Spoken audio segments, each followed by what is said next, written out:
Ladies and gentlemen, welcome back to another episode of Cage Talk. Today, I have a very special guest. It's the first MMA fighter to win championships in the UFC, WEC, and Strikeforce, interim king of Pancrase, mixed martial arts Hall of Fame, WEC lightweight champion. We have fastest knockout in Strikeforce history, Strikeforce middleweight champion, 1990s fighter of the decade, 1999 fight of the year with Tito Ortiz, 1998 and 99 most outstanding fighter, 1998 full contact fighter of the year, the UFC's first middleweight slash light heavyweight champion. We have the legend himself, Frank, the legend Shamrock. A lot of stuff, man. I didn't know I did all that. And you know what?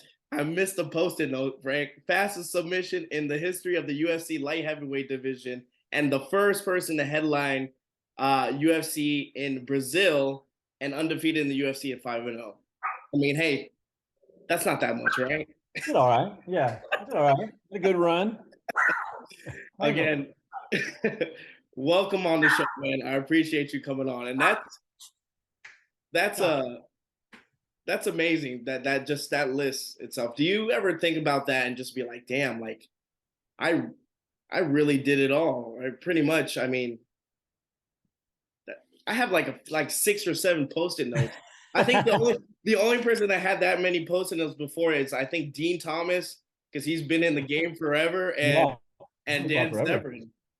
Yeah. No, I in truth, I was just very passionate and focused on what I was doing. So the accolades and the, all the stuff just, just part of the job. I never really, truthfully, never really cared all that much. Okay. I just wanted to, be the best. And then, I had to make money for my family. And so it was also, honestly, it was a shock to me because I didn't know how to fight at all. And then, within 6 months, I was in Japan training and living in Japan. And then, within 8 months of paroling from prison, I was a professional fighter, but I didn't really have any, I didn't know what I was doing. I was just, so I was always scared. I was always studying. I was always like the nerdy guy in the corner because everybody else had, martial arts experience and sports and, they were street fighters or tough guys. And I wasn't any of those things. So it took me a while, to get my head wrapped around it. Well, I think you didn't do too bad, Frank, on that. Right. Even if you look like you said you were scared throughout your whole career or whatever. I mean, it didn't look like in the fights. I mean, I think there was what was that fight with Phil Baroni where you just you punched him, you looked at him, you're like, I'm gonna put who does that in a fight? Like same thing with Boss Rune, sticking your tongue while he's punching you and getting in the heel. That doesn't happen. No, who does that? That doesn't happen that much. So apparently I do when I run out of strategies and I'm just flowing so nicely that I, do crazy stuff like the Diaz thing. I just, when I saw Phil, all of those moments for me are because I'm at such a state of performance. And I have such a confidence level that I know I'm going to kick dude's ass. And so I just want to add an extra psychological, kick to the nuts or, just add a little bit more because it's so intense. It's so hard. And, so yeah, Well, you know what? Maybe then that's something I didn't even realize that too. Maybe that's something that you inspired other fighters again, according to Nick Diaz. Oh, yeah. I mean, he loves Nate Diaz loves to taunt his opponents while they're fighting still. And it's, so it wasn't anything with the mental part of the game. It was just something just came naturally. Yeah, well, it came naturally because in Japan, it's more performance based. So the game is made to last longer. So the performance is longer. And so because you get more time to perform, you start figuring out what people want, what they like, and kind of what the vibe is, what makes people pop. And so it's kind of an organic, discovery of both what I was good at and then kind of what people liked. Could that kind of play, kind of double-edged sword on your end? Hey, you're trying to give the fans what they want, but also try to stick to your game plan or what you do. So like saying like, I don't know, maybe like you're fighting and the fans want a knockout, but maybe you don't want to, go toe to toe this guy, but you want to give the fans what they want. So you go out there, bite your mouthpiece and just swing for the fences. Right? Yeah, I never did that. I was Mr. Strategy and, you know, multiple plans. Um, but yeah, some people do that. Yeah. To me, it was life or death. And I grew up on the streets. I grew up incarcerated, and there, when you fight for your life. So I came out with that type of presentation, and also had a lot of fear. So I don't know what everyone else was doing, but I was fighting for my life and trying to kill everybody with my bare hands, and that's why I was so good. Gotcha. And if no one knows kind of your backstory, your history, and your childhood, again, it's something I think everyone should look at, and the way you kind of molded that into your career and who you are as today, which is inspiring. If you could just, I guess, give a little short summary, nothing too crazy, but about your upbringing in your childhood. For sure, yeah. I left home when I was 11 years old, and I became a ward of the state of California. And previous to that, I had all kinds of emotional issues, social issues. I was always seeing therapists and all this other stuff. Um, and unbeknownst to me, I was living in a really abusive home, physically, psychologically. And so I was reacting to all those things. And I didn't know it until I got to juvenile hall when I was 11. And I started asking the kids, hey, what's, how are you guys dealing with all this stuff? Mm-hmm. And the kids in juvenile hall told me that it was child abuse. So I was like, what? Are you really? They're like, you can't do that stuff. So I went to my counselor. I said, yo, what's going on? And I just remember she said, you can't do those things. And if you keep doing those, they're going to take you from your home. And so at 11, I went, this is how I get out of my terrible home. And I started committing crimes until they took me out. And then I became a ward of the state. I was in the state system until I was, until I went to prison at 18. But on that journey, I met Bob Shamrock at the Boys Ranch, and he adopted me and taught me, about bodybuilding and fitness, and really gave me purpose. And so when I got out of prison, this is where I went, mixed martial arts, and then I never left. Gotcha. Yeah. And basically, you found a father figure, because I remember watching your documentaries and stuff, and you found a father figure, which was really, really important. It's stables a lot of your character and what people go through. What did he instill in you? What was it that, not only did he care for you, showed you, what was, like, I guess, how do I put it in the right terms? Like, what was his words comforting? Like, what was it, some of the things he would say to you that kind of made you feel like he was your dad? He was just very straightforward and honest.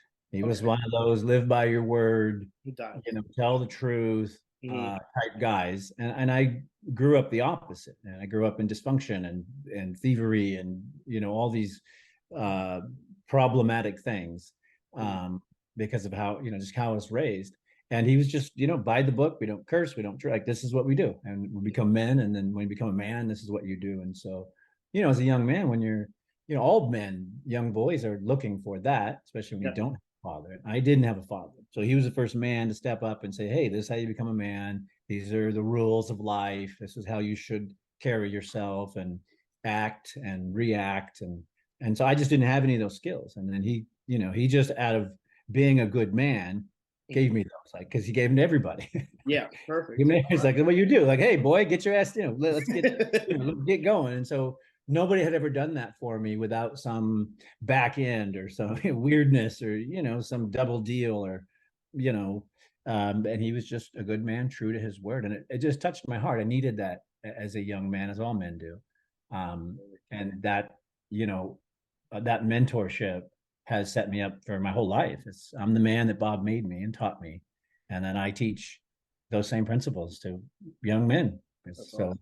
Yeah, awesome. It's good. Comes full circle, right? It's crazy. Yeah, it's nuts. Yeah, and now it's like it's been 30 years since I was in prison, like it's forever ago. But I'd spend a lot of time going into juvenile halls, going into, institutions, talking to the youth. I'm like, guys, I was here 30 years ago. I was like, let me tell you how I got out. Like, I know how to do this. Wow. And, when I sat there was nobody who had done that. Like, there was nobody walking in that room who's like, listen, I've been in your seat and I can show you how to get out of it and have a better life. And so, yeah, Bob gave that to me. And man, every time I give it to somebody else, it's like the greatest thing ever. That's awesome. That's good to hear, and especially that again comes full circle. It's really touching. How was your first interaction with Ken Shamrock? Again, did you guys get along? Like how does that work out? Again, Ken's like what, 10 years older than you?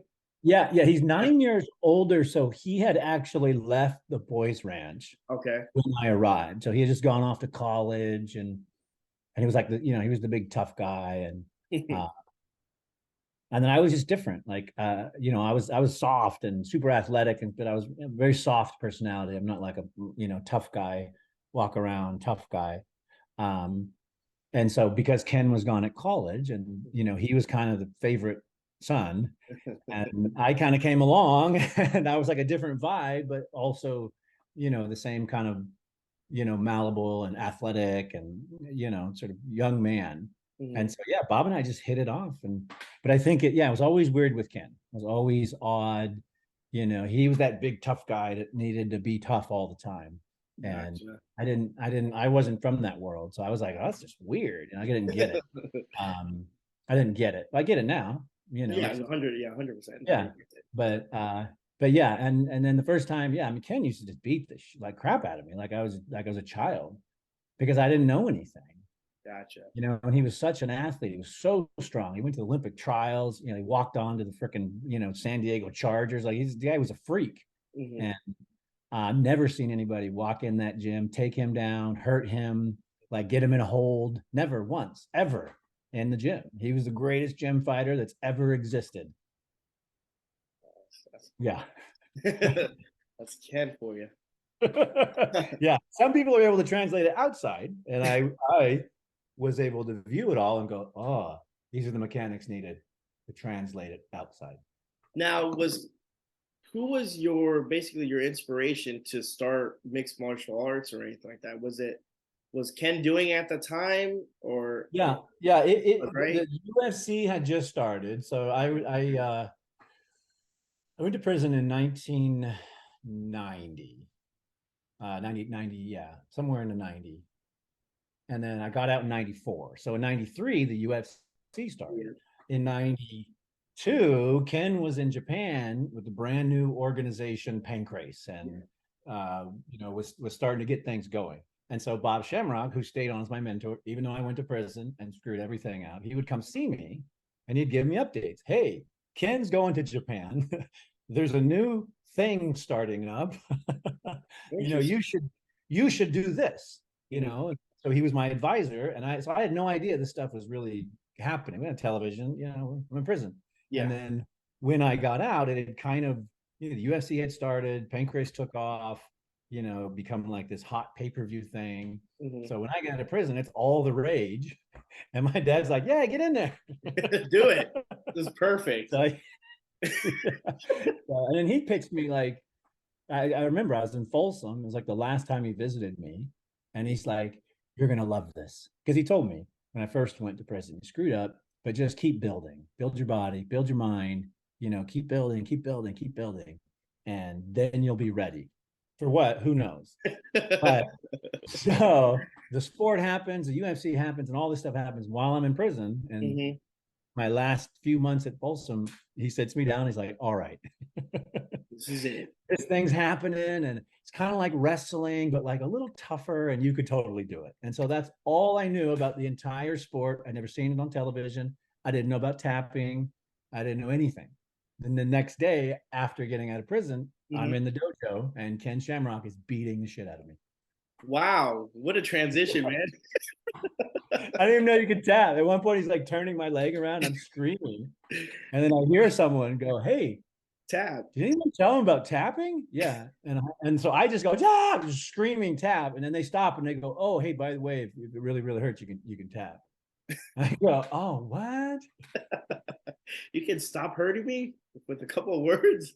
Didn't Yeah, know that. I was so clueless, but I think the real reason why is I didn't have anything. Like I screwed my whole life up, and then I had a young son when I was 16, Mm-hmm. and all I could think of was like, how am I going to father this boy when I'm in prison? Like Mm-hmm. I screwed everything up, so I just had to unscrew it, and fighting was the only option. I mean, yeah, I haven't had another job since then. Oh, I mean, hey, that means that you must have done pretty good. Okay, I'm just saying that if you get I this got, since the '90s, I mean, hell, I can barely keep my job, so that's good, man. I got one job. Yeah, no skills. I love it. It's awesome. So you were basically kind of following Ken on that journey to like going to Japan because Yeah, I mean, that's where he ended up, right? For a while. yeah, yeah. I followed him to Pancrase, and then yeah, I was in the first Pancrase tournament, King of Pancrase tournament, '94. Um, and then I was instantly famous. Like it was overnight. Like I went from Well, Folsom Prison. well, again, you went, and it's not just like instantly famous because I mean, you got to have a set of balls on you too to go against like Boss Room. Like that's your very first. Yeah. Well, I That's didn't know who Boss Rutan was. Nobody told me. you know what? That might have been a good thing though too. Well, I could tell that something was afoot because when the Japanese would Shamrock Kamate, and they would ask me who I was fighting in Japanese, Uh huh. and I would say, "Oh, Boss Rutan," and they'd all go, "Oh," and they'd look at the ground, and I was like, "Oh, that's not a good look, bro. I know that look." Like that doesn't They'd be sound like, so "Oh, good. oh, oh," and I'd be like, Like "Oh, oh shit, that's like not good at all." yeah. Yeah, yeah. So I could tell like he was real, it was dangerous, but yeah, I mean, I And then literally had back in the day, they didn't have any film, right? You couldn't just like okay, let's study. This yeah, is what he no does. film. I mean, yeah, I mean, I was living in a in the Japanese dojo in Kanagawa-ku, like in a 10 building, finishing my training in a dojo where no one spoke English. And it was just me. I mean, I was happier and less lonely when I was in Folsom Prison because all of a sudden I was in Japan. Nobody speaks English. Every day people are trying to beat the shit out of me. And every time I ask about my opponent, everyone goes, "Oh." I'm like, bro, you're sending me here to die. This is horrible. What did Bob do? Come on, Bob, you're supposed to help me out. Yeah, I'm like trying to get him on the horn, bro. What happened? But yeah, and then yeah, no, beating him was a huge thing, and Boston, we've been friends forever, and we talk about it a lot because first off, the whole thing happened to me in about 35 seconds. So I know it Really? was a 10-minute match for me. It was 35 seconds, and this and that, and screaming, and then it was over, and I was like, oh my god, what just happened? So it was so much Wow. intensity that I really had no idea what was happening at all. And then the thing that I took from that fight, which was I couldn't believe I won, couldn't believe I was famous and everyone loved me, but I also couldn't believe that Boss Rudin was talking during his fight Oh, he because was. it all started. My talking started with Boss, and so I was fighting Boss, and he's saying, "I'm so strong. Oh, you will never get me. Oh, I've got you." And he's saying these things, and I'm going, what the fuck is he talking about? Because I had never heard it in my life. And then I asked him afterwards because we became friends, and he goes, I talk to myself. It's not you. I'm talking to myself. Interesting. Because yeah, it's like you can do this, you got this. And I was like, oh man, that's brilliant. And That's then funny. I couldn't stop thinking about it because it stopped me when I was fighting. I was like, is he talking to me? Like Yeah. what? I was like, what? So it never left my brain. So that's where that stuff came from, was actually the fight with Boss Rutan because he stopped my brain. And I went, whoa, wait a minute. And then I figured Wow. out That it is. was for him, not for me. Hey, that's But a hell of an accent, by the way. when I That's do it, it's for the other guy. Like I it's for like the other guy. when I fought Henzo, I'd hold him really close. I'd be like, I can hear you breathing, and I'm gonna knock you out in about 3 minutes. And then I would go back to fighting. That is awesome. By the way, the accent, that Boss ruined the accent is perfect, my friend. That is shit. That is A lot of good. time That with is Boss. funny. Yeah, spent a I lot of am time with bro. Boss. That is funny. That is interesting. That's little things like that. Now I want to go back and watch that fight and just watch like Boss. Like not only is he saying it right there, like that's holy hell. That's funny. Yeah, because at one point he goes, "Ha, I have got you," and then I went, "Oh my god, does he got me?" Like I thought he was talking to me, and then I popped my head out and I was like, "No, that doesn't make sense. He didn't even have me." I was like, "What is happening here?" So yeah, it was all for him. Oh man, that is awesome. And I'm glad that you guys are good friends and you guys can share that, you know. Yeah, That's something about this sport that's really, really cool. I don't think a lot of people understand or can comprehend unless you actually do it. It's, you go to war with this person, shed blood, sweat, and tears, and then at the end of the day, you can shake your hands and be like, hey, you did good or you kicked my ass or whatever, and be cool with it. yeah, Normal people can't understand that. yeah, Normal people outside they can't grasp, and they're like, right, that guy just beat the shit out of you. It's not like that, and I think that's awesome, man. Talking about some, yeah. There's Mhm. a camaraderie It that I is. like. You guys go through something together. Yeah, The weirdest thing. I mean, you guys go through. You yeah, try to beat the shit out of each other, but at the same time, you guys have an experience together. You guys, only you guys can ever, understand that bond. Um, but let me tell you, man, you after that, you fought. I'm gonna list you some of the opponents off the top of my head. Tito Ortiz was a good one. Nick Diaz, Phil Baroni, Jeremy Horn, Chung Lee, Caesar Gracie, Renzo Gracie. With the Nick uh, Diaz fight, I know I'm kind of like fast forwarding to like way, way, way, but it's just something that caught my attention is that you see how Nick Diaz fights and how he kind of taunts his opponent and stuff like that. After your fight, and it just shows how much respect he has for you, is that after his fight with you, he picked you up and raised your hand, and he was walking around the ring holding your. You don't see that. Okay, you don't see that often with Nick Diaz. Usually, he just lets the person just chill, whatever. He's still yeah, talking shit, whatever. But the fact that he did that kind of shows the respect he has for you and how much you put into this organization for this sport and stuff. So that's something cool, that you go back and you start looking at fights and be like, wow. And Nick Diaz was in his prime. You fought Nick Diaz in like prime, like Strike Force. Nick Diaz was nasty. I mean, it is what it is, but yeah. He was tough. I knew he was going to be tough, but I didn't think he was going to be that tough. Yeah, and at the end, I didn't want to get up. He's like, get up, and I go, I'm good. And he's like, bro, you got to get up. You're Frank Shamrock. I was like, all right, all right. So I I got up. guess, But yeah, that meant a lot. yeah, Yeah, that absolutely. meant a lot. Especially, and I think it means, like I said, it means a little bit more knowing the type of fighter he is and how he handles himself. So it's pretty cool. Um, your your segue into the UFC, how did that work out? Because again, Ken Shamrock came. Was it because of Ken that there was talks like, oh, his brother, he trains and all the Lions Den and all that good stuff. Yeah, it was a dual thing. Or do it. Ken had made a nice name, kind of opened the door. Um, uh, we needed a name in Japan because it was happening in Japan. And Gotcha. so I was, the good looking young guy that was definitely the opponent that would most likely lose to the gold medalist and look really good doing it. And Gotcha. when they called me, I was like, I looked at it, and I go, I think I understand my role here, but it's not going to go down like that. Yeah, yeah. Art Davey called me, talked to me about it. And, I was pretty vocal about the fact that I wasn't really interested in doing the ultimate fighting style. I Okay. really liked the sportsman style and the game of submission, and so I wasn't really that into it, to be honest with you. Well, at that Yeah, time, UFC was a little bit but more after, brutal, right? Like it wasn't just like as they have in like Japan. yeah, it was just, yeah, we were just kind of turning, yeah, we were just kind of turning the corner on it. But yeah, I mean, I 100% was like, I don't think they want me to win. So I really, that was my, motivation to getting, figuring it out, like figuring out how I was going to beat Kevin. Gotcha. And that was against your first fight in the UFC was against Kevin Johnson.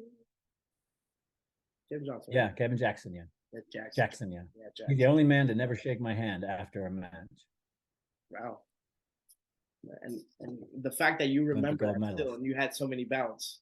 That shows, man. That's Bro, great. the only man, 44, and he's the only one. He walked right away, wouldn't touch my hand. I was like, oh dang. You should have done the boss room. I got you. Got you. Got him. I got you. Aha! I have got you. That's it. You got it. You'll be like, yeah, whatever. Fuck my favorite for no reason. You fight boss, all of a sudden he's like, I am so strong. And you're like, what? I wonder what was going through his mind for him to say that. Like, you got to think about it. Like, he's probably right. Like, what is he? What encouragement is that? That's so awesome. I just love it. And then, he had R's on his hand. Remember the R's? Yes. That he would have on his hands? What were they? Right. So I used to think it was for right hand and left hand, but there was 2 R's on his hand. And they were to remind him to relax. Interesting. Relax. Just, hey. So he told me, I go, what? What's with the R? He goes, yeah, I just got to remind myself to relax. I like that. I was like, man, these are great hacks. These are awesome. Yeah, relax. You needed someone in his corner that has the white shirt that says relax. That's funny, man. That's interesting. Well, you know what is crazy is that you learned a lot from Bass Ruin in that one fight, man. This is the crazy part. Really? Yeah, for real. Well, I did fight him 3 times. Yeah. Oh, so yeah. Learn even more stuff. Yeah. Oh, that's good, man. That's you like you said, you can't ever learn these things or hear these stories without, talking to the person, which I love. I think that's one of my favorite parts about, like, doing interviews and stuff is like, yeah, I've watched these fights. Now I get a little bit more detail on what happened or what were they thinking or like this. Like, now that Boss Ruin first fight is never, that's gonna always stick with me. Every time I watch it, I'm gonna be laughing. Not in a bad way, just like that's great. Like, who would ever that's funny. Well, moving on to your UFC Japan debut again, you won. Your next fight was against Igor. Who was it? Zinoviev. Igor, yes. Igor Zinoviev, yeah. Yes, that was the slam, right? Yep. The classic slam. How was the training back in the day? It was just work out what you know and stick to that, and that's what you're going to go with, or just for like setting up for a fight? Well, I was trying to, create a perfect fighting style. That was because that's what seemed necessary. Yeah. And then everybody else had traditional martial arts or some type of martial art or sport, and so there was always like a base of something you could study. And so for Zinoviev, he was judo, he was kickboxing, and he was sambo. And then he had done all these really, he was really, really good. And so I was able to just break down where his mechanical weakness was. And the same thing with Kevin Jackson. He had a mechanical weakness. I didn't understand the armbar flow. With Zinoviev, I didn't understand the power of slamming somebody on your head and what it does to you until I was wrestling a high school wrestler in Dallas, Texas. So this is how I learned the move that took out Zinoviev. Okay. He's wrestling the 17-year-old kid on his lunch break in Dallas, Texas, at Guy Mesger's martial arts studio. Oh, and it's still up there because I live in Dallas. Yeah, still going. Guy's still charging ahead. I'm there like a knucklehead. This kid comes in. Oh, I'm a wrestler. And I go, oh, I'm studying wrestling. I just beat Kevin Jackson and I'm doing all this wrestling. It's like, oh my God, let's wrestle. So we start wrestling. I stop his takedown. He like shoots again, like double shoots. I grab his head and he literally picks me up, stovepipes me, and leaves me like, and I'm traumatized. I'm like, and I can't breathe. I'm like wiped out. And he's like, oh my God, you okay? I go, yeah, I'm kind of messed up. He goes, bro, I got to go back to school. And he takes off his shoes, grabs his bag and leaves me laying there all jacked up. I crawl under the desk because I'm so jacked up. And I just lay there and I sleep for like 3 hours until my body like recovers. Wow. And then I left there going, I need to learn that stuff because like that shit crippled me. Yeah. And that's what I did to Zinoviev. And I saw it in his fighting. He always grabs the head. Mm-hmm. He always lowers hips. And I was like, if you can get under the hip while he's grabbing your head, he's done. And so I take it to my coaches. I say, guys, I've identified a weakness. Here it is. I show them everything, and I go, and here's what I'm gonna do. And they just look at me like I'm like a mental. And I go, no, it's one move. I'm gonna smash him, and then he won't be able to recover, and then I'll do my thing. And they're just like, no, just stick to the basics. And so I go, no. And I tell my coach, I'm leaving. I'm gonna fly to where the fight's gonna happen 3 weeks early because I only need to do this move. Wow. And I flew to Louisiana. I called up all the local martial artists. I said, hey, I'm Frank Shamrock. I'm staying in a hotel. I'm fighting a championship fight in 3 weeks. Do you have any people that can run at me and punch me in the head? Bring them on. I'm just gonna pick them up, put them down nicely, and I need about 100 reps a night. Wow. And at first it was like 3 guys, 5 guys, 20 guys, 50 guys. Holy They'd all go, and I'd be like, go, and it comes running at me. And I'd be like, That's over and interesting. over and over. You know what? Someone had almost the same similar story as Gary Goodridge. I had Gary Goodridge on. Remember the famous crucifix elbow? Oh yeah. That's all he practiced. And I'm like, get the fuck out of here. So you're telling me that you just practice that move like over and over. Anything else out, just that elbow. That's it. He goes, that's and like he always shoot. I know I could get him a crucifix, and we practiced that the whole night before the fight. I'm like, it was just a different time, man. I'm like, that is wild. Yeah. We just one move. That one move took out Zinoviev. It's Jackson. One move. One move. Nothing else. Yeah. But that's because the systems weren't complete. There was holes. And I was so nerdy, visualizing every night, meditating, like drawing biomechanical structures, like testing it in real time. I was such a nerd about it that I could literally sit down and watch somebody's style and go, nope, there's the hole, there's a weakness. That's where we'll get them. And they'd be like, what are you talking about? And I'd be like, no, look at the biomechanics, look at the structure, they'd be like, I still don't understand what you're talking about. I'm like, there's no power here. This is where we get them. And they'd be like, oh, you gotta calm down. Well, that's you don't see that often anymore, especially like that. Yeah, and it doesn't really exist because of me.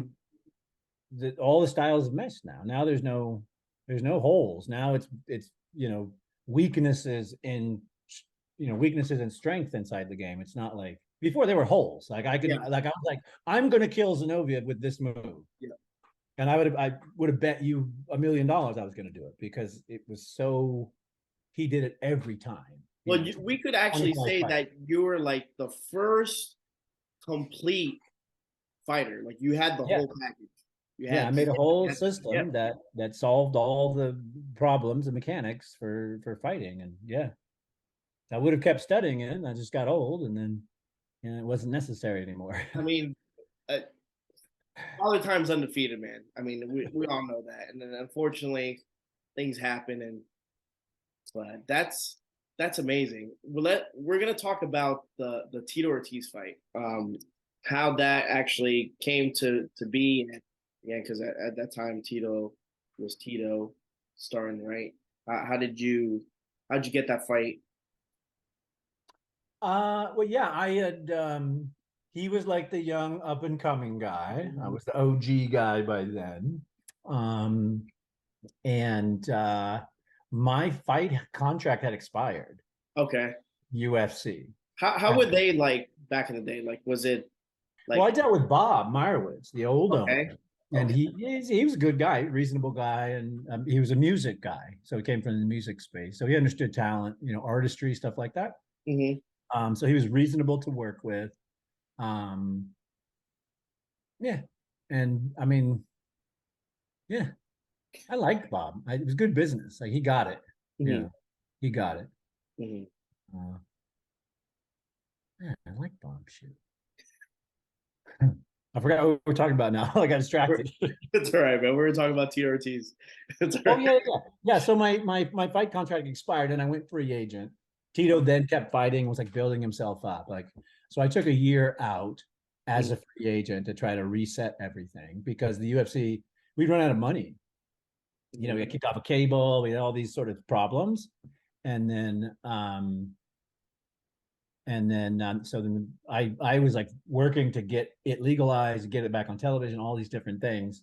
But I took that year off to become a free agent. Tito kept rising. He became the next hot guy, but then he wasn't going anywhere because I had the belt.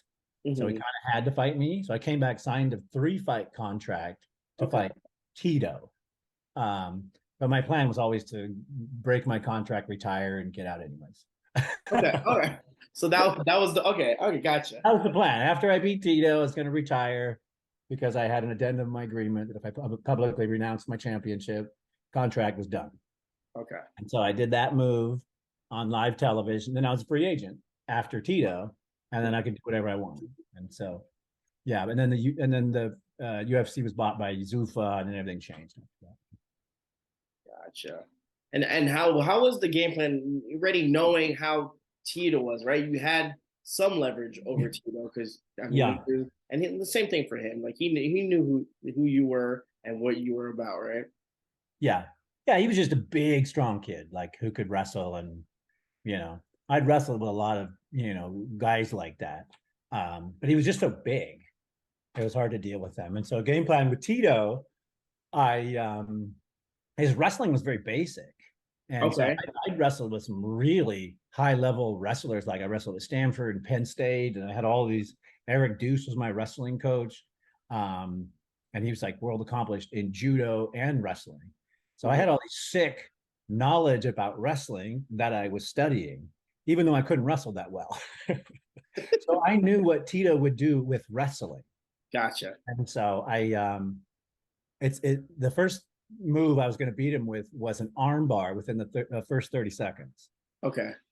Because that was 30 seconds. Yeah, that was his real weakness. I was going to punch him, make him grab me. When he grabbed me, I was going to turn and give him my back. Gotcha. Every time he does that, he lifts. And then I was going to let him lift me, but then hold his leg so that he couldn't make any movement, and it cost too much energy. And then when he let me go, I was going to spin around into an arm bar. And so you watch the fight, and I do it all, except for I get to the position, and he was just stronger and longer than I anticipated. So when I went to throw the move up, I was like, oh man, like a giant dude. And then so I went to plan B, which was just ride him like a horse and, just rope a dope him and just ride him. Because I knew he didn't really understand vascular training like I didn't. So I knew he couldn't push those upper thresholds of like super high performance physically, vascularly, psychologically. He was too young and didn't have the experience. It was too much. I knew I could break him. Gotcha. Yeah. And can you see that in a fighter with like a stare down, or just like their interaction with a fighter in general before a fight? Can you see if like they're mentally stable, or you can like, wait, I think I could break this guy down, or is that something throughout the fight that happens? Well, in a fight, for me, I just feel it. Okay. Like I can feel it. I just feel it. Like I can feel the energy of them releasing. Gotcha. So, and then it's a really weird state because that's all I really feel is the energy. And then if hard things happen, like if I get a strong shot and it vibrates real good, I'll be like, oh, I know that messed him up. So, like my brain works like that, but other than that, it's just like, mechanical process. So you just, yeah. But Tito's super smart. After he came out and I always liked Tito. We were friends before. He came out and trained with me for a week. I said, after the fight, you see me talking in his ear. I go, bro, come train me. I'll show you this stuff. You'll beat everybody. Yeah. I go, you're a monster. Because he was a monster. He's like 6'2". I'm 5'9"3/4. He's like the next level dude. Like he's a big dude, I'm a medium-sized man. So it was tough. Yeah. Let's talk a little bit about the UFC again.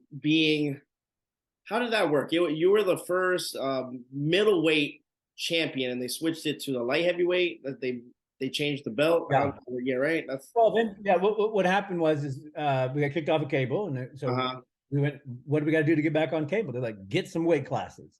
So we were like, all right, here's 2 weight classes. We got big and little. And so that was, we pushed, we're getting it done. Here's some weight classes for you guys. And then they were like, nah, there's got to be more weight classes. Oh, that's So it just kept evolving. But yeah, literally, Bob was like, I don't know, weight classes. He's a music guy.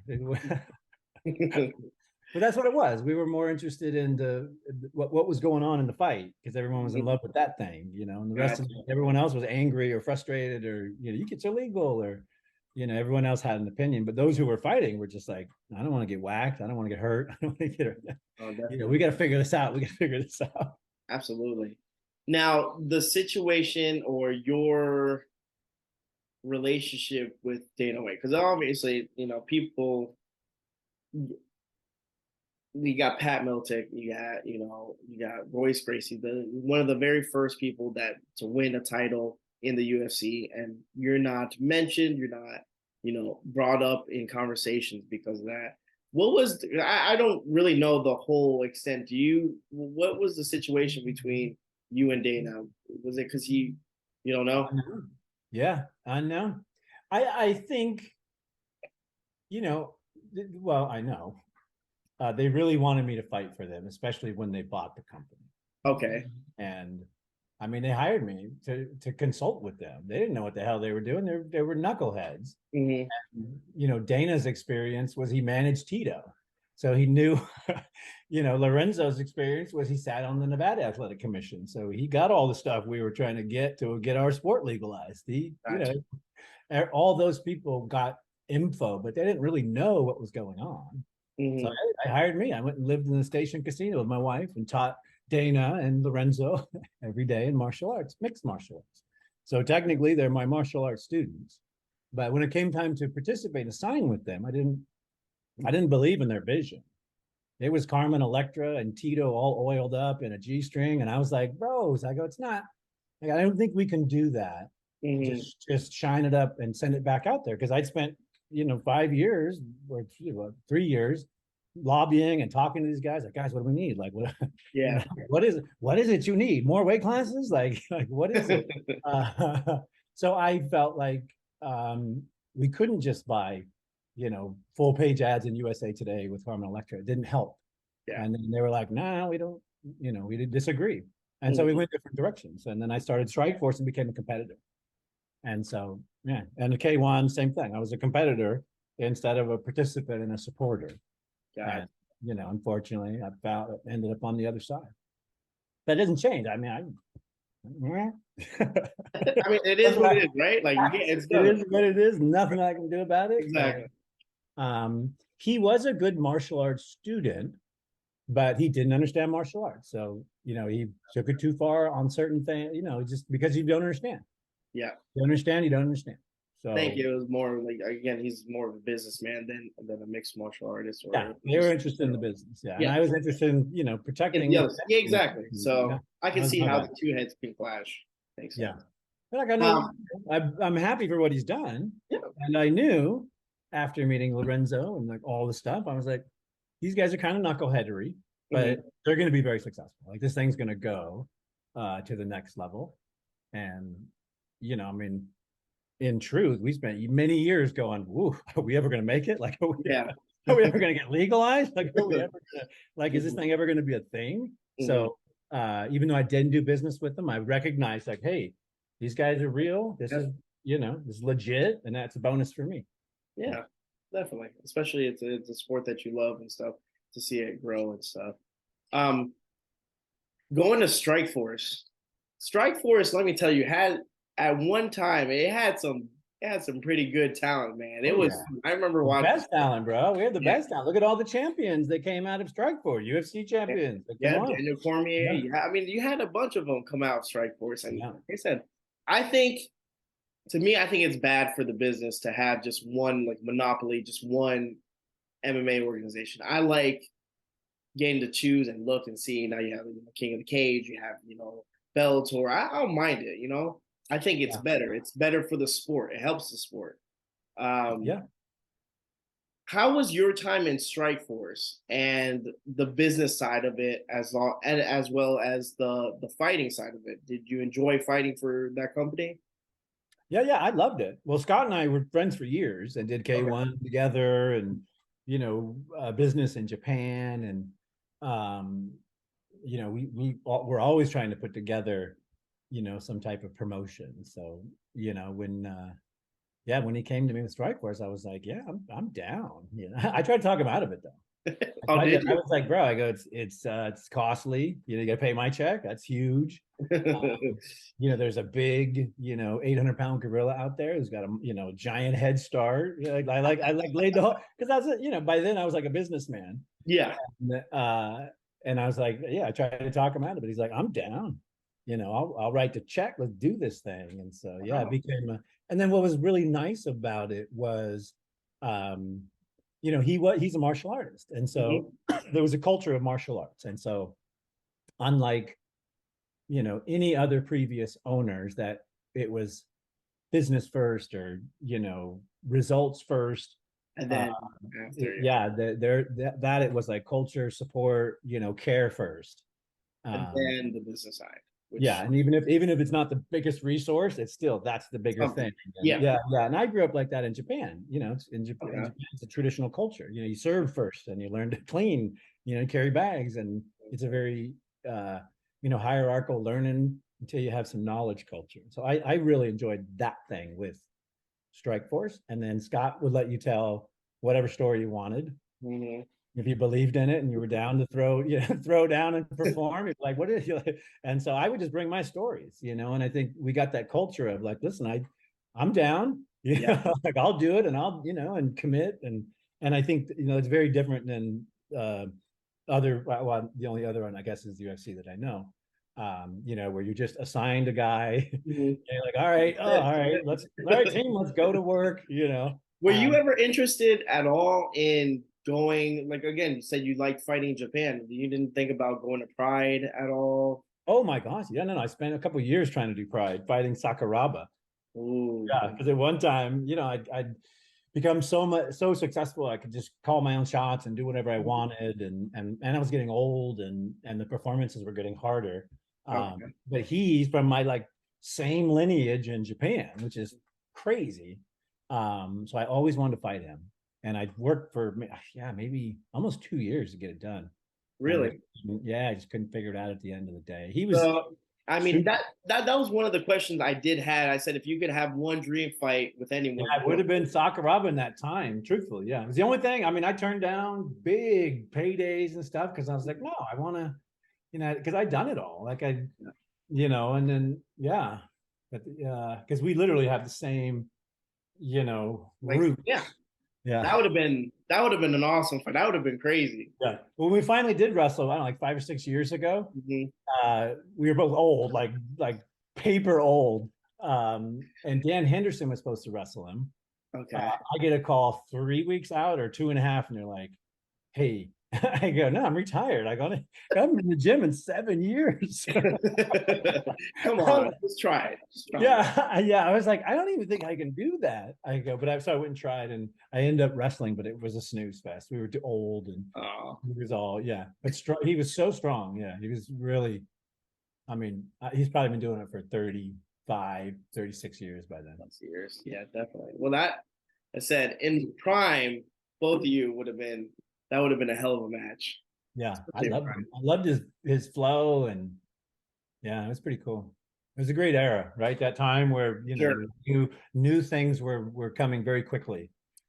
To be honest with you, there was one point where I liked, I think, Pride a little bit more than I actually liked Oh, UFC, just because not only the talent, just everything in general, just I think the culture, the audience understood what was going on. It wasn't UFC Americans were just screaming, booing when they got taken down. Like it was different. They yeah. understood, and I think that whole event thing was really cool. I had Tom Erickson on, and he Oh was yeah. explaining some crazy stories, Oh and I was bro. like, holy shit! Like he was going on. I was like.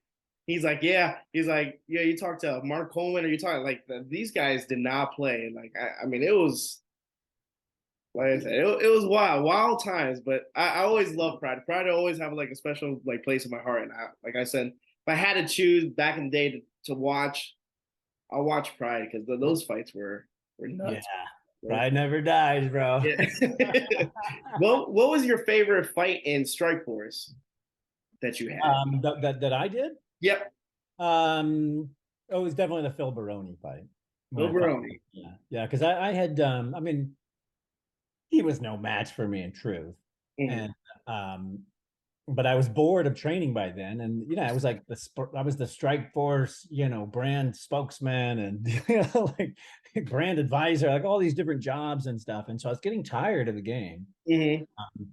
and I really needed to like kind of I was like, oh, wake myself up, and so I went to Dan Henderson's camp for training, the very first time I've ever left my camp, and I got my knee blown out on the first day. Oh no. For all my tendons, ACL, MCL, PCL. I was in an Oh, electric wheelchair. I'm driving around. oh And then, jeez. yeah. And then the fight before was Henzo Gracie, Mhm. where I got disqualified. And I got disqualified because I didn't go to the rules meeting and I didn't know they changed the rules. And and Showtime was, and people, I'm on television and Uh-huh. stuff. Yeah, there's only so much I could say. So I played the bad guy. I was like, hey, whatever. And then, all my martial arts fans are like, bro, what happened to martial arts? Frank all just my fisted out the drain. He didn't care. all my sponsors were like, yo. And so I was like, oh man, I gotta do this fight. So I'm in this electric wheelchair, realizing I gotta fight Phil Baroni. And I go, I could do this though. And so I go like meditation, it's like all this crazy stuff to get my mind, body, and spirit ready for this thing. And then it turns out to be an amazing performance. But I was like, I was sitting in my dressing room with a doctor holding a pain needle with a timer because I had to be there 60 minutes before showtime. Otherwise, it was like a triple fine, and I was already double fined. So they're like, okay, ready, go, go, go. Like, Oh, hobble to the arena. It's like, what the heck? But yeah, I could see it so good. I could see every move. It was mhm. so, because I spent 2 weeks laying on my back meditating in my friend's house Uh-huh. and just visualizing and studying his tape. And I had so much knowledge of what he was going to do that every time he moved, I was like, oh, woo, And he's a little woo. he's a little bit one dimensional. He likes He's to all herky. It's this yeah, weird, like, I'm going to hit you. Yeah. So if and you just go in gases. the middle of it and Uh-huh. right in the front, it just, he's like, meh, meh. So yeah, I could see it all. I could see it all, but my body just I didn't have enough stamina. And so I was like, I thought he was going to go down that first fluoro after I did the sleep thing and I Uh-huh. smoked him because I hit him so freaking hard. Mhm. And then, yeah, the fact that he almost got me. I mean, he almost freaking wore me out because I didn't have the vascular structure to keep going for any length of time. Yeah. I mean, it was a hell of a fight. Like I said, man, middle of the fight, telling him he's gonna go to sleep is it's I again. felt it though. It was so good because I looked in his eye and I could tell. He's like, I think I'm gonna go to sleep. I was like, yes. I am Well, you strong. see the one before where I do this and I do the chin thing to him. I did that Yes. because he went to punch me and Uh-huh. I like stepped out of the way and then I saw it and I just hit him right on the chin and it was Uh-huh. really like it vibrated down my whole body, so I knew it hurt him. Uh-huh. That's why I just went like this, and then I could see when I did that he went, oh no, Oh, he you knows I'm hurt. saw it. You saw it. It's like It was like it was like a progression of like, oh no, oh no. should have said, "I am strong. I am." Yeah. Oh, that would have been if I didn't. That's what was missing when I had him down, and That's it. I should have hit him with I am so strong, and that might have been the yeah. That would have been it. That would have Remember. been it. Yeah. Well, I mean, it's crazy, right? You look back at all these fights and all these fighters that you now come to gotten really close with. Who's to you, in your opinion, who's the closest fighter that you were like actually like good friends? I know you said Boss Rude, but is there anyone else that that Maury Smith is Corey my Smith? black Wow, brother. Yeah. yeah, that's a name drop that I haven't heard in a while. Oh, he is like, I Awesome. freaking die for that man. He is truly my brother. And he helped me with one of the scariest things in my life. I realized getting punched in the head is really bad for you. And I had no way to get out of these, just to stop it. I did not have the understanding or the skill or the ability to control my fear until I met Maurice Smith. Oh, And so before that, I was getting blasted, and I'm sure I was getting brain damage and having all kinds of issues. But he explained it to me and like made it magic, and yeah, and then let me coach him, and then coached me, and I mean, yeah, and become a true brother. And yeah, I helped him win his first UFC Heavyweight Championship. see, that's 5 moves. Five like I moves. said, yeah, You just need 5 moves. He goes, what? I go, if you just do these 5, man, every day, he's like, I'm not doing these 5 moves. He was so mad at me. And then he won. And he's like, and then he was like, okay, maybe you do something.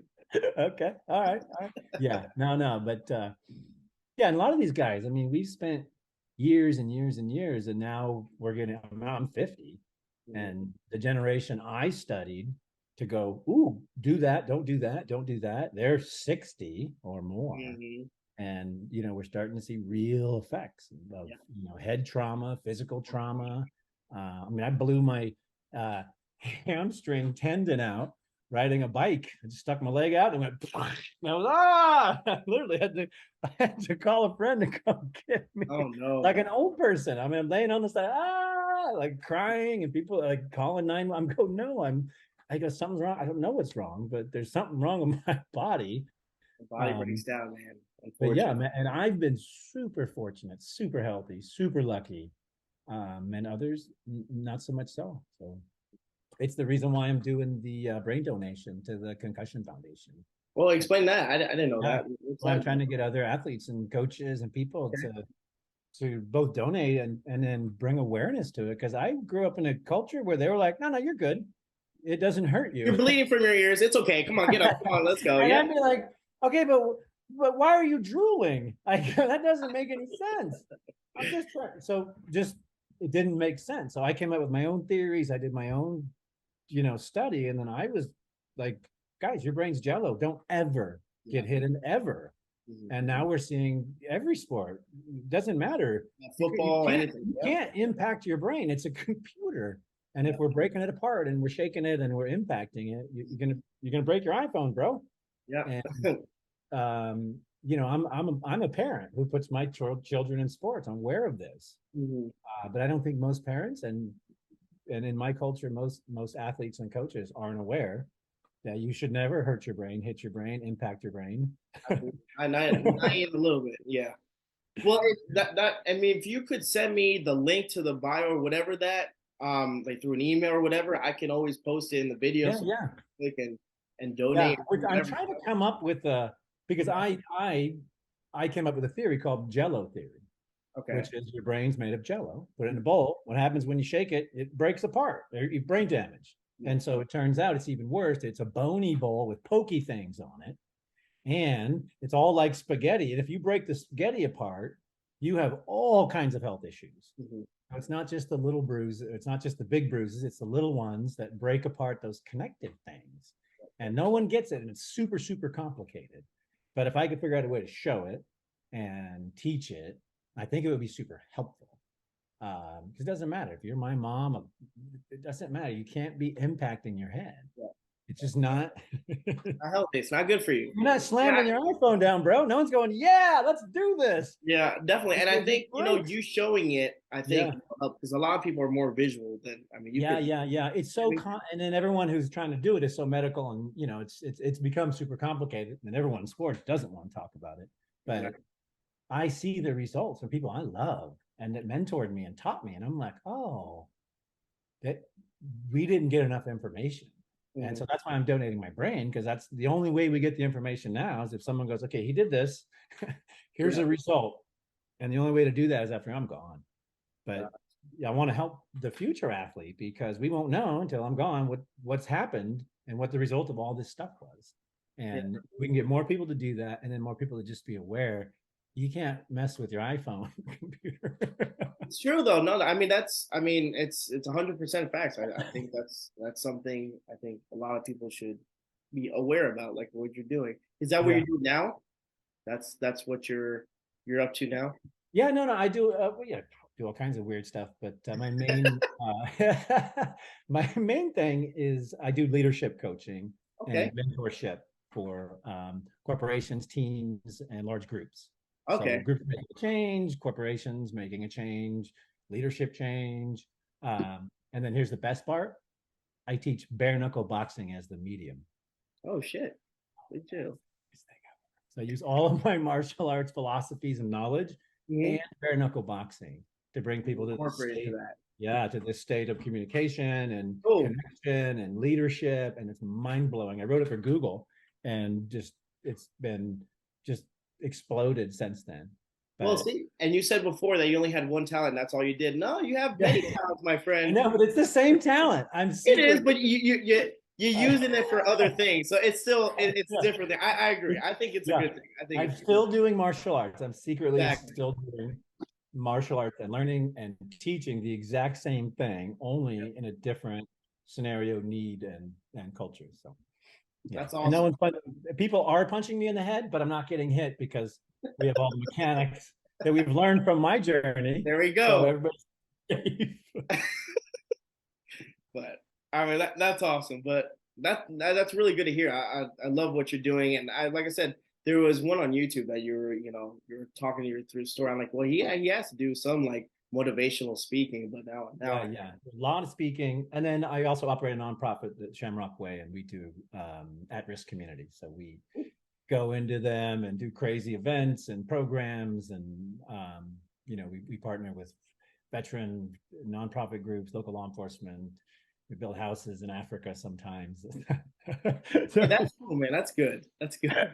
yeah, it's the best because it gives us a chance to really go out socially, Mhm. as a team. I think we miss when we get all stuck in offices and stuff. But Yeah, uh, absolutely. through our nonprofit group, our social events are these things. We go build stuff and do things, and the takeaway and the social impact, it's like a double whammy. And Mhm. everyone leaves, and it's like, yeah.